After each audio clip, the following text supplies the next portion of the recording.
Bon après-midi à tous. J'aimerais remercier Pascal Cossard, Daniel Choquet et les académiciens pour ce prix, cette initiative unique qui met la lumière sur des jeunes chercheurs talentueux et qui les confronte aussi à l'exercice utile mais difficile de présenter leurs travaux d'une manière généraliste et conceptuelle. Ils ne sont pas souvent confrontés à cet exercice. Donc, je vais vous replacer un petit peu les axes de recherche de notre laboratoire et dans quel contexte Joanne Barraud a découvert cette enzyme assez fascinante d'un point de vue évolutif.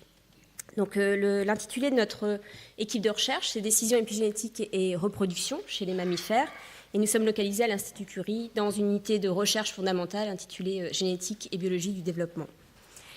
Et donc, vous l'avez vu dans le titre, nous nous intéressons à la reproduction et donc nos cellules d'intérêt sont les cellules reproductives, aussi appelées gamètes, et donc le spermatozoïde et l'ovocyte.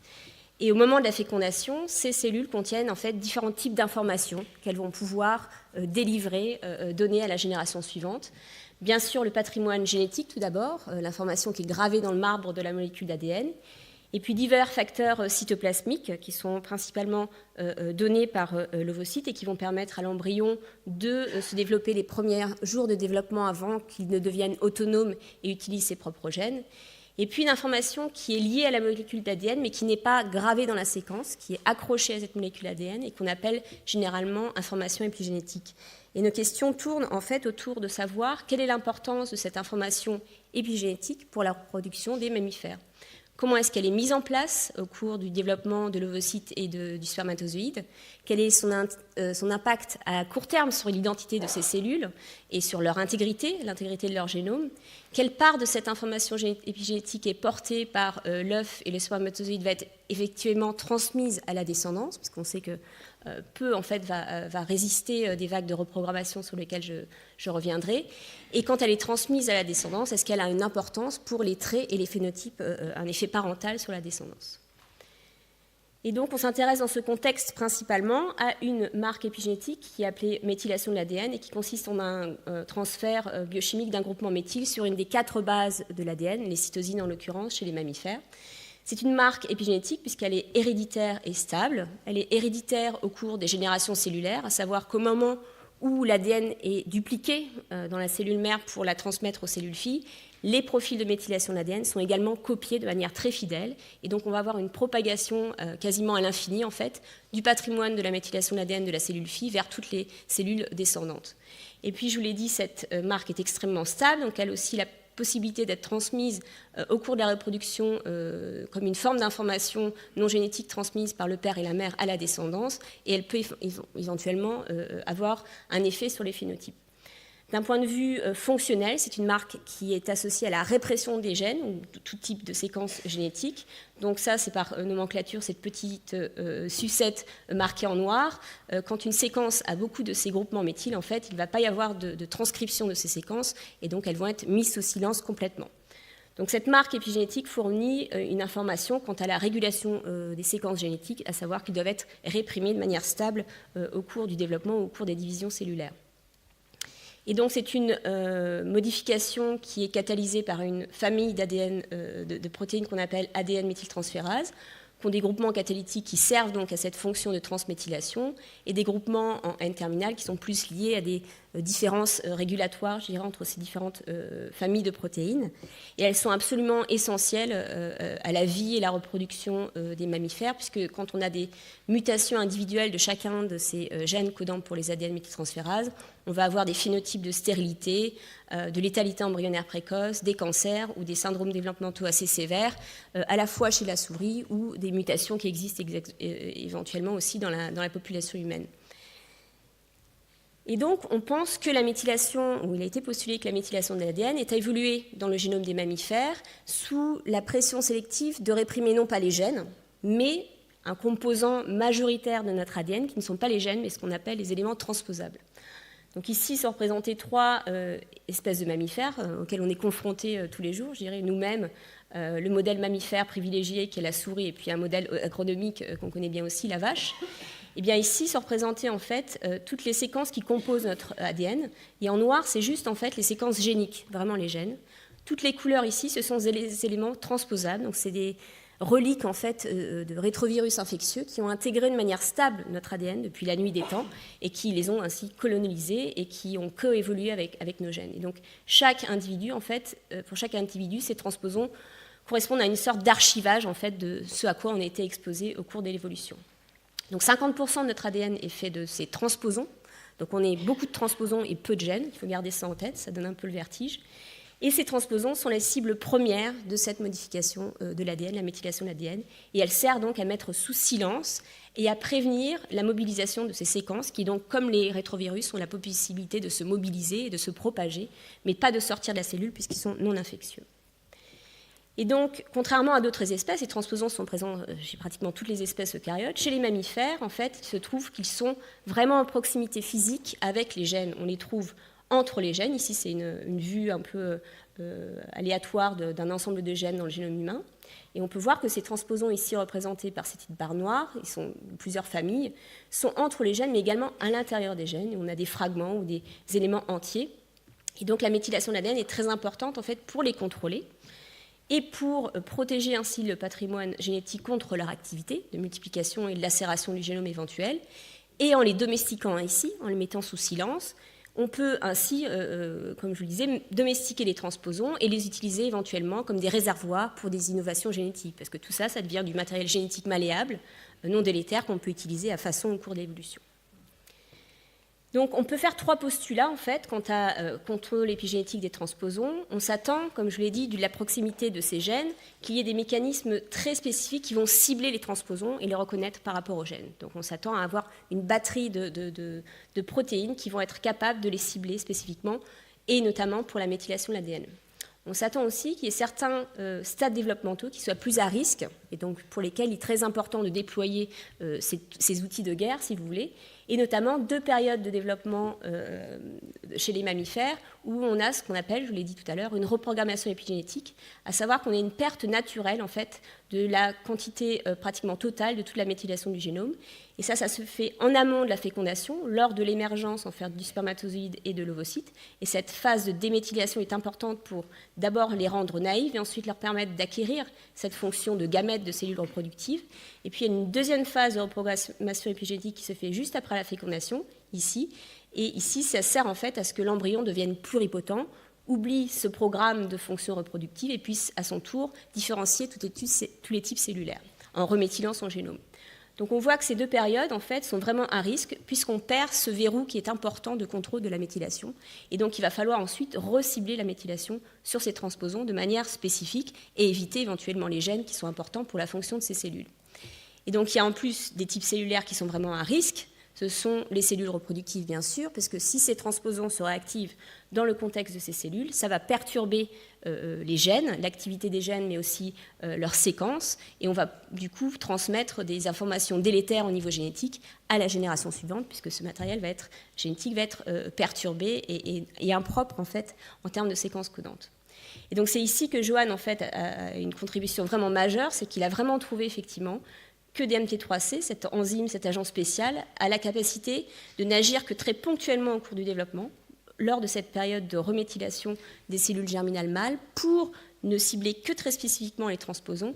Et en plus, elle est capable de sentir en fait, l'âge des transposons et ne réprimer que ceux qui sont les plus actifs et les plus dangereux.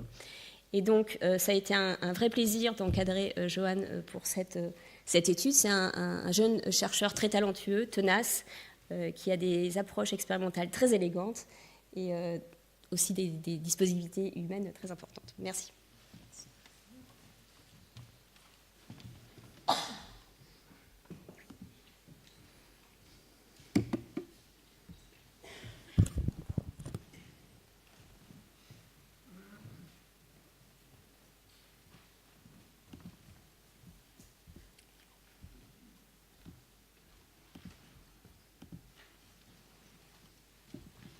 Alors, en premier, je voudrais remercier à tous les membres de l'Académie des sciences de m'avoir été sélectionné pour recevoir ce prix. Et je voudrais aussi m'excuser parce que je ne suis pas vraiment francophone. Donc, je vais donner ma présentation en anglais. And, okay, so Today, I would like to start with my presentation with a very simple question. So, what humans are made of? Perhaps an anatomist would say that we're made of flesh and bones. Perhaps a physical chemist would answer that we are made of a self-organized chaos of molecules and chemical reactions. Maybe an insightful genome biologist would answer that we're actually made of viruses. That, actually, it is partially true. Our genome is actually made of 50% of virus-like repeats. They're very similar to viruses that we all know too well to cause us harm, like, for example, the HIV viruses that cause AIDS.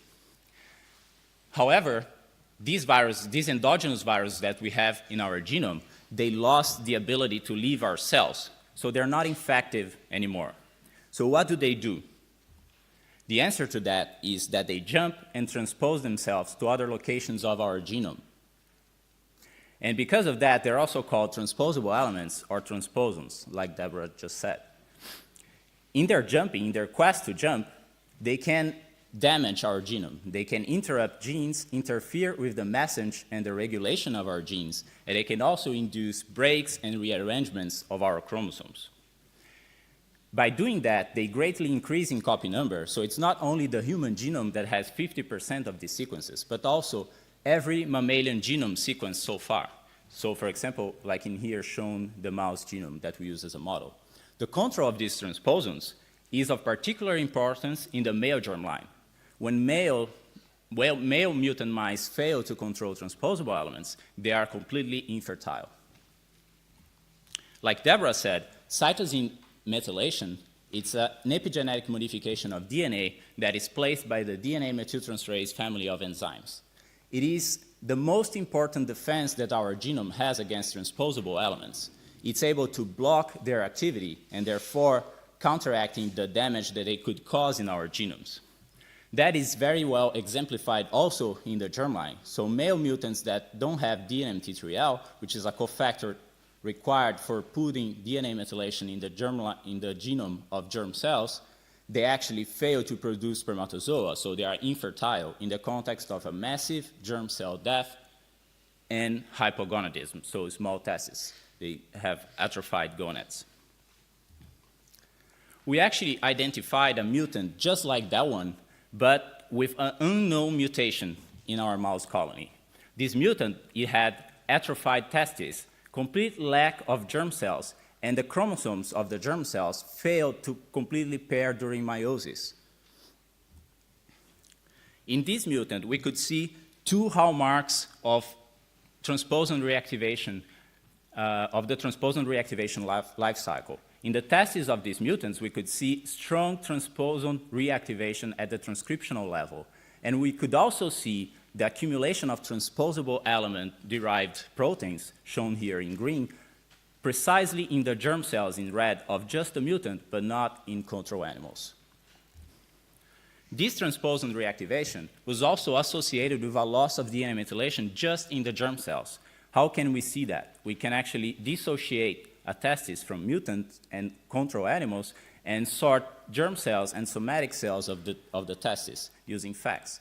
We can extract this DNA and look at DNA methylation at transposable elements. In normal mice, the DNA methylation levels were high in somatic cells and in germ cells, but in mutants, germ cells fail to put DNA methylation just in transposable elements.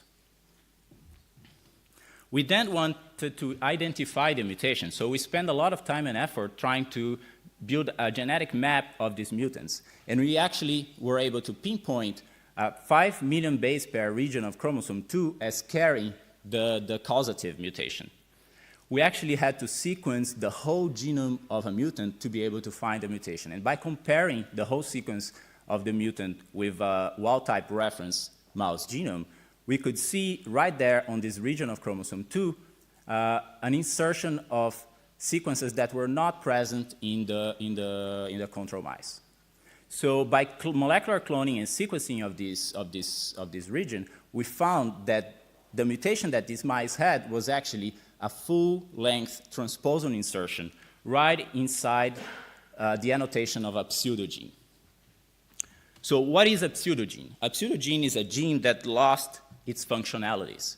So this pseudogene that we identified as mutated in our mutant mice was described before as a tandem duplication of DNMT3B, and it was described to be non-functional. So DNMT3B is a gene that codes for one of the functional DNA methyltransferase enzymes in the mouse genome. But the pseudogene generated by the tandem duplication was described to be completely unable to produce, to be a functional gene.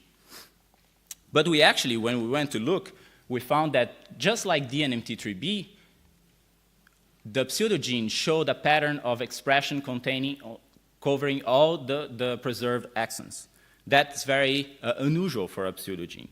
We also saw that just like DNMT3B, the pseudogene was able to produce a fully functional messenger RNA.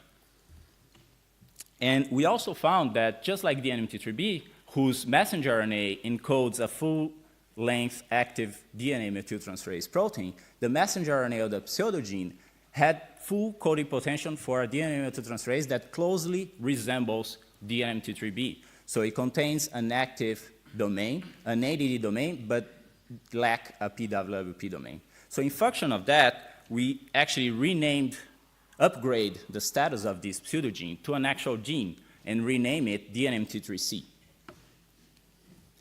What was also interesting is that the mutant allele generated by the insertion of the transposon led to a messenger RNA that was interrupted precisely on the functional domain of the possible protein. So we wanted to know if this gene, if the product of this gene was able to methylate DNA. So in order to do that, we placed this gene in mouse embryonic stem cells devoid of DNA methylation. So they have a DNA methylation-free genome. By putting DNMT3C in these cells, we could see that they started to accumulate DNA methylation levels to levels that were comparable to the control of DNMT3B. But when we put a version that has a catalytic site mutation, so it's unable to do its enzyme job, it fails to accumulate DNA methylation. And that is also true when we put the version that we found mutated due to the IAP insertion. So we wanted to know when DNMT3C is expressed. We found that DNMT3C is actually expressed just in the male and only in the gonads, only in the testicles. And looking throughout the male germ cell development, we found out that DNMT3C expression peaks precisely at the stage when de novo DNA methylation of the germ cell genome is happening. So we wanted to know with more precision where DNA methylation was being put in the genome by DNMT3C. In order to do that, we again isolated germ cells from mutant and control animals, and we subjected the DNA of these germ cells to whole genome bisulfite sequencing, which is a technique that allows you to see DNA methylation at a single base pair resolution. So we were very surprised to find that actually on a genome-wide scale, there was no statistical difference between mutants and control mice. So the difference was less than 1%. And that was quite unexpected. So we looked into the different genome categories, and we saw no difference. Even for transposons, the difference was lower than 3% between mutant and wild type. This was going against our previous results, because transposable elements actually make up for 50% of the genome, like I showed. So how come that the DNA methylation impact is so little? So transposable elements, like Deborah shown before, they really permeate the mammalian genomes. So you can see there is lots and lots of them when you compare them to protein coding genes here in blue. However, all these copies, they're not the same. They can be different depending on their composition and on their sequence. So copies that are recent and they are potentially active, they are usually very long. They are from 6 to 7 kb, which means that they contain an active promoter that's able to drive the transcription of a message, encoding the proteins that are necessary for retrotransposition. So there are two active transposon families of this type in the mouse. So for example, Li1A and Li1T. However, most of the other copies, they are truncated, so they lack the promoters. They are unable to produce the messengers that are necessary for these copies to jump and to move around. Another type of transposon, another type of copies in the genome are these much older copies. So they are full length, they are big, but they accumulated, so they've been inserted on the genome for a very long time. So they accumulated mutations that make their promoter much weak and make the ability to encode the proteins necessary for them to jump truncated. So these old copies are also mutated and inactive. A good example of this is this line 1F family. So when we went to check what was happening at all the copies that were long, that contained potential promoters, so we extracted the DNA methylation percentage along the body of all these long, potentially active copies, then we really found an impact in DNMT3C mutants. We found that DNMT3C mutants actually fail to methylate precisely the promoters of the evolutionary young, potentially active and dangerous copies of line 1A, line 1T, but not of evolutionary old copies of line 1F, for example.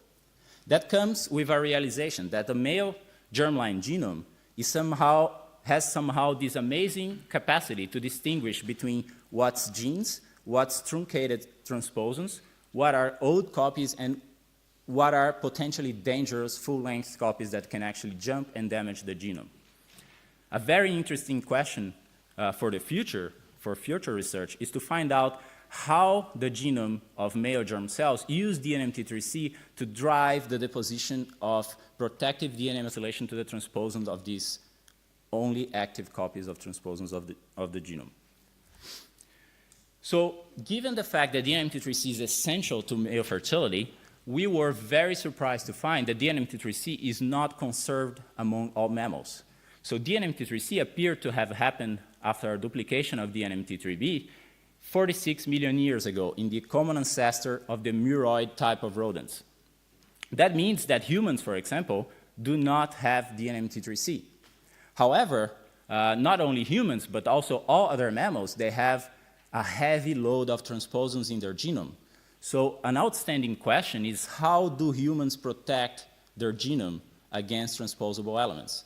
How do humans protect their germline genome against transposable elements? Do humans use or rely in an alternative version of DNMT3B, for example, for this deposition of protective DNA methylation? So that's something we still don't know, and we're still investigating. So with that, I'd like to thank the people that actually helped me being here. So I stand up here alone, but if it wasn't for an amazing group of people, I wouldn't be able to do this work. So I'd like to thank Deborah for all the support, and she was very hands-on in the beginning of this project as well.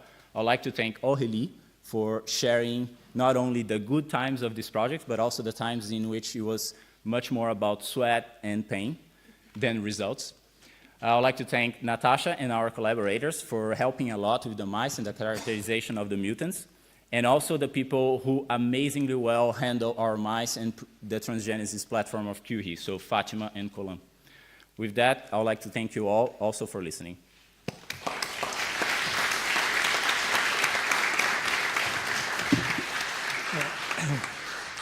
Thank you. We have just very small time for questions. So, les questions.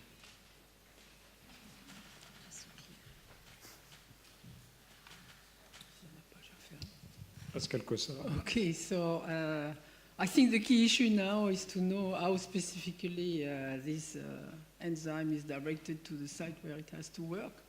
So I tried to guess, but I'm not sure I've guessed. What do you do for that? So, you look for interactors, or? Yes. So we have a hint, because previous published data that of mouse mutants that use small RNAs to target DNA methylation to these transposable element copies, they have exactly the same molecular defect that we see in DNMT3C mutants. So we suspect that DNMT3C is acting as a methyltransferase that's driven by small RNAs in the male germline. So these small RNAs are very specific to the male germline. They are called pi RNAs. So we believe that DNMT3C is downstream of that pathway. And in order to address that, we are trying to, so we have a list of candidates that we plan to try directly in cells, for example, to see if they directly interact. And we also generated a mouse mutant line, which is tagged which has DNMT3C with a tag, that we can do biochemistry and immunopersputations along mass spectrometry to detect other proteins. So that means the other transferase do not have affinity for these small RNAs, in contrast to this It seems when we look back at the data in the literature, it seems that everything that was thought that DNMT3A and DNMT3B were doing in the male germline related to transposons is actually done by DNMT3C. In the mouse. In the mouse, yeah, in the mouse. S'il n'y a pas d'autres questions, est-ce que...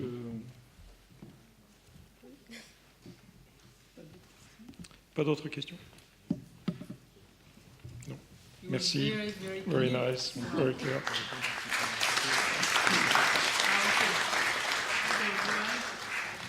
You deserve a medal, and you have to smile to the Okay. to the camera. That's over there. Thank you.